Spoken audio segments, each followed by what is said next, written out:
क्या होगा अगर सफलता की कुंजी सबसे तेज या सबसे चतुर होना नहीं, बल्कि हर एक दिन निरंतर बने रहना है। आज की कहानी में हम राहुल का अनुसरण करेंगे, जिसने एक ऐसा काम करके अपना जीवन बदल दिया जिसे ज्यादातर लोग अनदेखा कर देते हैं। देखते रहिए, क्योंकि यह कहानी शायद आपको पसंद आए। अपने सपनों को प्राप्त करने के बारे में अपनी सोच बदलें। राहुल एक सपने देखने वाला व्यक्ति था। वह अक्सर खुद को अपनी कक्षा में अव्वल आने की कल्पना करता था, लेकिन वास्तविकता कुछ और ही कहानी बयां करती थी। वह असंगत था, हमेशा चीजें शुरू करता था लेकिन उन्हें कभी पूरा नहीं करता था। उसके दोस्त अक्सर उसे चिढ़ाते हुए कहते थे, राहुल तुम, आप हार मानने के बादशाह हैं, आपके साथ कभी कुछ नहीं बदलने वाला है। एक दिन उनके स्कूल ने मध्यावधि परिणाम की घोषणा की। राहुल का दिल बैठ गया जब उसने अपना नाम सूची में सबसे नीचे देखा।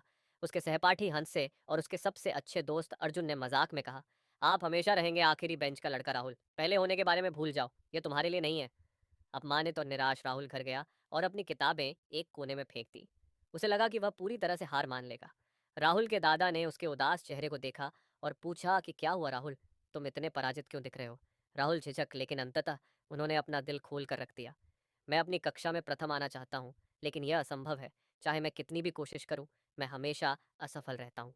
दादाजी मुस्कुराए और कहा, क्या तुमने कछुए और बाल की कहानी सुनी है। राहुल ने अपनी आंखें घुमाई। बेशक, हर कोई जानता है वह कहानी कछुआ जीत गया क्योंकि उसके बाल रुक गए थे। दादाजी ने हंसते हुए कहा, सच है, लेकिन क्या आप जानते हैं कि कछुआ वास्तव में क्यों जीता। भ्रमित राहुल ने पूछा। क्यों, दादाजी ने उत्तर दिया, क्योंकि कछुआ एक चीज पर केंद्रित था। स्थिर प्रगति यह गति के बारे में नहीं था, यह स्थिरता के बारे में था। बाल व ऊर्जा के विस्फोटों पर निर्भर था, लेकिन टोरिस ने ऐसी आदतें बनाई जो उसे फिनिश लाइन तक ले गईं।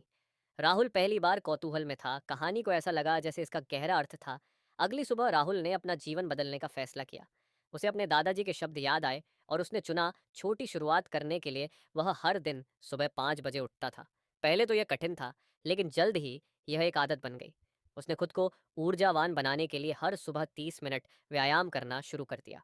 उसने रोजाना 2 घंटे पढ़ाई के लिए समर्पित किए और केवल 30 मिनट के केंद्रित प्रयास से शुरुआत की। और धीरे धीरे सोने से पहले अपना समय बढ़ाते हुए उन्होंने एक जर्नल में लिखा कि अगले दिन उसने क्या सीखा और कैसे सुधार कर सकता है। इस पर शुरू में प्रगति धीमी थी। राहुल को अक्सर ऐसा लगता था कि वह हार मान लेगा, लेकिन जब भी वह ऐसा करता तो वह खुद को कछुए की याद दिलाता। धीरे धीरे और लगातार दौड़ जीतता।